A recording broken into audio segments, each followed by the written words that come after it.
Hi, this is Perry Marshall, and I want to talk to you about bubbles. I wrote a blog post real recently called Bitcoin Nuclear Winter, and maybe you could call this Bitcoin Nuclear Winter Part 2. And I want to talk to you about where the world has been, where it's going, and the fractal patterns of how nature and the world repeat themselves, because I've been here before. Okay, so I got my first email address in 1995. It was from a local bulletin board service from a guy who lived 2 blocks away. In 1997, almost exactly 20 years ago, I got a job. It was the first job that was really working out as far as sales jobs go. And I was selling industrial hardware to engineers and software for factory automation. And this was parallel to the dot-com bubble. This was all going on, and our company was raising money during that time, but we weren't a dot-com. We were an industrial company, which was considered really boring back then. And everything that I'm talking about here has everything to do with Bitcoin and cryptocurrency and all the crazy stuff that's going on right now. So you really need to pay attention. Here's what happened. So if you look at the NASDAQ, it looks something like this, okay? And the crash was in the early part of 2001, okay? And the peak was around 2000, and the run-up was around 1999. Okay, so this is 95. This is Perry's first email address right here. This is 97. I get this job. Now, this was a very interesting time in the world because just before I got this job, I got introduced to the world of direct marketing and direct response and measuring, results on advertising and all that kind of stuff. And I got really wise about that stuff. And this is right as the internet is just really coming on strong. And when this bubble happened, the dot-com bubble, it was really hard at that time for sanity to prevail, okay? So what had been going on before this was Madison Avenue, and Madison Avenue was crazy. Madison Avenue was not accountable for results. It wasn't measurable. They didn't track conversions, okay? And to a direct marketer, this was heresy, and I got indoctrinated in direct marketing thinking, which goes back 100 years, and it was a very, very good thing for me to do. Okay, so I'm learning about direct mail and stuff like this, and I remember realizing, hey, wait a minute, a website is just like a letter in the mail. It's just on the web instead of on a piece of paper. And I realized that before anybody actually told me that. Like maybe a year later, people like Dan Kennedy were saying that, but I figured this out. And so I'm reading these marketing gurus applying this stuff to the internet and being one of the early internet guys. Well, I was making money on the internet 2 different ways. I was selling stuff on eBay, and I was actually making a little bit of money, like $300 a month, which at the time was way more than most people were making on the internet. Hardly anybody was making money on the internet. Mostly the internet was sucking money with all these dot-coms, okay? And it cost billions and billions and billions and billions of dollars to build the internet, right? It's not like this money had no place to go. It just took a long time for that investment to pay off and for the actual services and everything to mature, okay? But, so I'm selling stuff on eBay on the side, and I have this job where I'm selling industrial hardware and software to engineers who are using the internet. They would do all their research online, and then they would pick up the phone or they would send in a purchase order and they would buy something. And I was actually making a living on the internet in 97, 98, 99, 2000. And it was a real living, and we were selling real products and real services that really actually helped real companies. It was business to business. It was serious. And it was not a dot-com bubble. But we had to raise money in the middle of this. And there was all this dot-com insanity going on. And I'm pitching investors. I didn't mostly do that. Mostly other people did that. But I was involved in all of it because we were in a tiny little company. And so I got this real dose of sanity. And every dollar you put out had to come back with friends attached in 90 days or less. Otherwise, you get fired. So the race was on. It was very intense. Okay. All right. So you get this huge run up, right? And then what happens is all the money flowing in can't produce a return of an actual practical result fast enough to return back to the investors. And so then all of a sudden, and I mean, this thing fell fast. This was a spring of 2001, and it was bad. Okay. And a lot of people kind of forget that there was about a year or two here where there was all kinds of programmers and webmasters and people all over the place, people in all kinds of tech industries. They couldn't find a job to save their life, and they had to go back to pouring coffee or bussing tables or whatever. I mean, it was really miserable. And everybody was very disillusioned about the internet, okay? And I think it's very, very significant that in 2002, spring of 2002, is when Google AdWords in its current form came out, okay? And it was the first real, actual, sane domestication of the internet. It was the taming of the Wild West, and you could put $1 in and get $2 out. Okay, and it was great. And I thought, and because I had kind of followed this sane path, and not done the bubble, but I was actually making a living with like real transactions. Then I had watched both the sanity and the insanity happen. And so then what happened after this is the internet took off like a rocket. And I'm telling you, this was a magic carpet ride. It was. And actually it started about 2003, okay? Which is exactly, I mean, I couldn't have published the Definitive Guide to Google AdWords, which is now Ultimate Guide to Google AdWords, and the world's best-selling book on internet advertising. I couldn't have put that book out at a more opportune time. It was just like the perfect time. Call it Providence or whatever, I'm telling you. And then I rode this magic carpet ride all the way up. And then I watched the real internet get built and the real businesses, and now I know people that are billionaires from this, okay? And so very big deal, all right? And I was immersed in all of it. It's in my bones, it's in my muscle memory, because I know exactly what happened here, okay? And I lived through it. Well, so in 2013, about 4 years ago, I put out some newsletters and I talked about Bitcoin, and I said, this is eventually going to be the de facto world currency. Why? Because you can't cheat it. And because it has all these advantages of being borderless and everything, this is eventually going to happen. This is a star currency in star principle, where number one, in a growing market, you totally dominate the marketplace and nobody can compete with you, especially if you have network effect.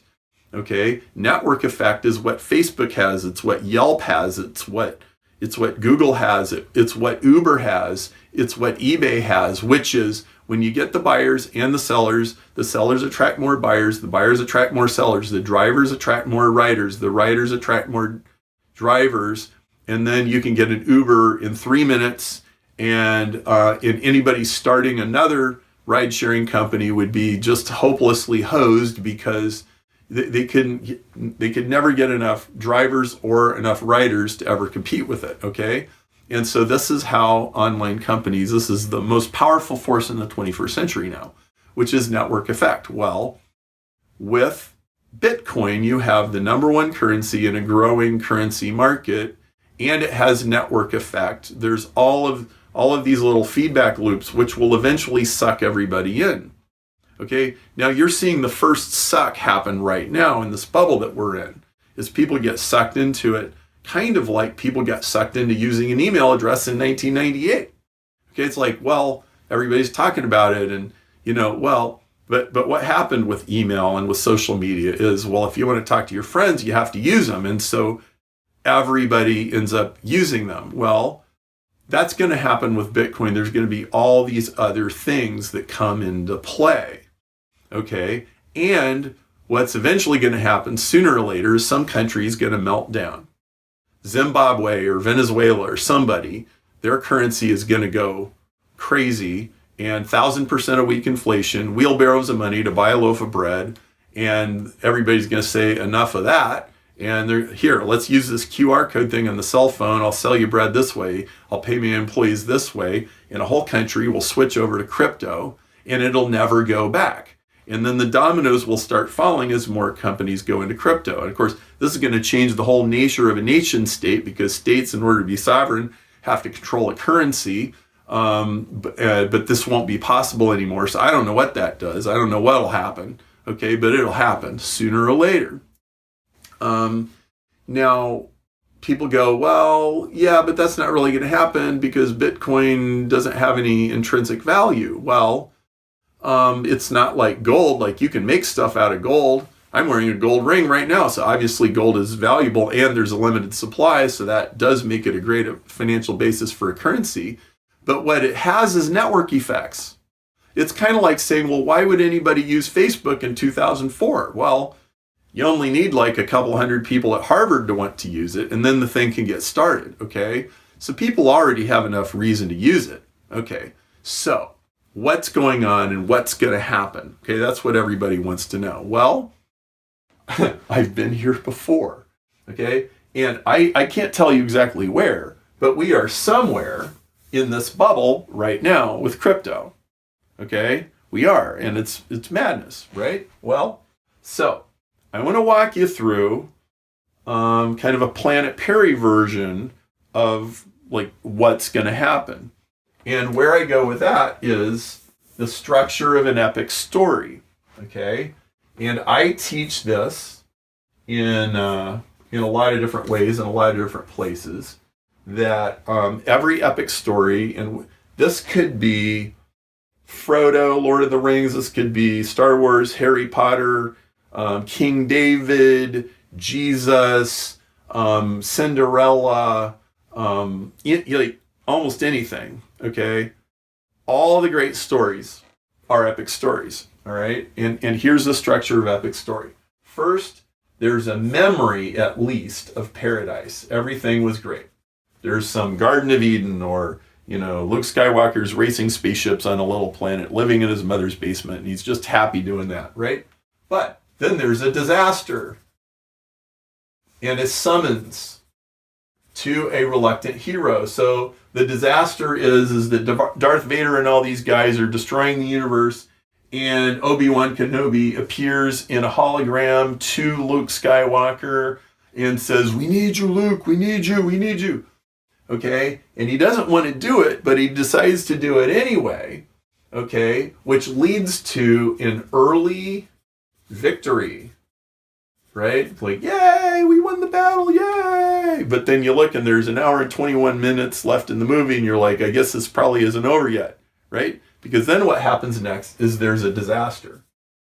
And now I mean a big disaster, like a epic disaster, like nuclear meltdown, like all the soldiers are dead on the battlefield and the French horns are playing and there's smoke coming up and there's mist and it's really sad and the women are mourning and, everybody's dead, okay?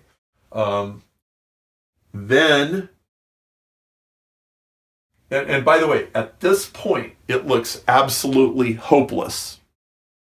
And the hero has to make the hero's usually still barely alive, but he basically has to give up his dream and confront some truth that he has not been willing to confront all of his life. Okay, and then here's what happens next, is that there is a moment of grace. Okay?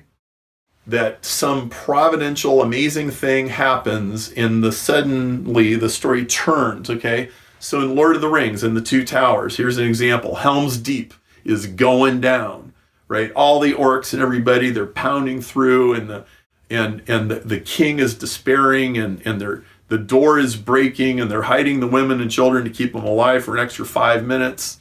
It looks totally hopeless, but then suddenly Gandalf comes around the corner with a bunch of kings that are recruited from some pact that was made 1,000 years ago and nobody even remembers it. And the kings come and they kill all the orcs, and there's trees stomping around because Mother Nature itself has come to rescue humanity. That's an interesting theme right there.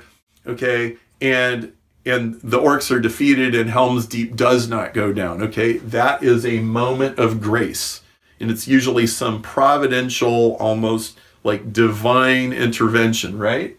Okay, then the hero gets the kingdom, and then the hero gets the girl. Okay, and that is the fractal pattern of an epic story. That is how it works, and it's in all the movies that you watch. Like watch for you, Paradise, Disaster, Summons, Early Victory, Disaster, which is a devastating defeat. Moment of Grace, Kingdom, get the girl. There you go. Like write that down and see it in like every movie theater, okay, and every novel. All right, so here's the question for you. Where are we in the Bitcoin bubble? We are in the early victory. Okay, what's next? Disaster. That is what is next. When does the real growth happen? Here. So, now how do we get to this? Well, we get to this by 3 things that I value. 80-20, okay, recognizing that small hinges swing big doors, and the star principle is an application of 80-20, and Bitcoin is the star currency, okay? We get this from my value of pre-Gutenberg, which says as you look at the oldest patterns in history and you understand that they're going to repeat themselves over and over and over because history is fractal, just like 80-20 is fractal, okay? And if you learn the history and if you learn to feel it in your bones, you'll have a sense, you'll have a natural, preternatural, primal sense of what's coming, what's going to happen before everybody else does, because everybody else is sleepwalking. And we have a value in Planet Perry for deep principles, okay? And like in the case of the .com thing, it was like, well, the deep principles are the fact that you got to put $1 in and get $2 out. You like money doesn't just magically appear, okay? And so this is what we value, and this is the kind of thinking that I try to teach people. I don't know anywhere else that does this. I mean, we do this here. I don't know of another place, but you can certainly learn it here. Now, I want to leave you, so I think I've told you enough that if you're paying attention, you can kind of figure out what's going to happen in the next 20 years. Because, 20 years from now, these currencies are going to dominate. Just like the internet dominates, okay? Just like the internet has become unbeatable. That's going to happen, okay? But there's going to be a lot of volatility and a lot of disaster that happens. Oh, and there's going to be another ingredient that wasn't so much in play during the .com, and it's fraud, okay? Now, there was a lot of nonsense in the .com bubble, but most people wouldn't look back and characterize it as a bunch of massive fraud. But there will be, inevitably, somewhere or another, there will be some massive fraud that goes on with cryptocurrencies. One of them is, hey, I got a new cryptocurrency. Well, I mean, that's like, all these after .com, then you have .everything else. It's kind of like that. Like, well, okay, if you want .name or .sales or .marketing or whatever, I guess go ahead and buy it, but nobody's going to take it too seriously, right? One last closing thought. Just remember this. Pigs get fat and hogs get slaughtered. Take care and be wise.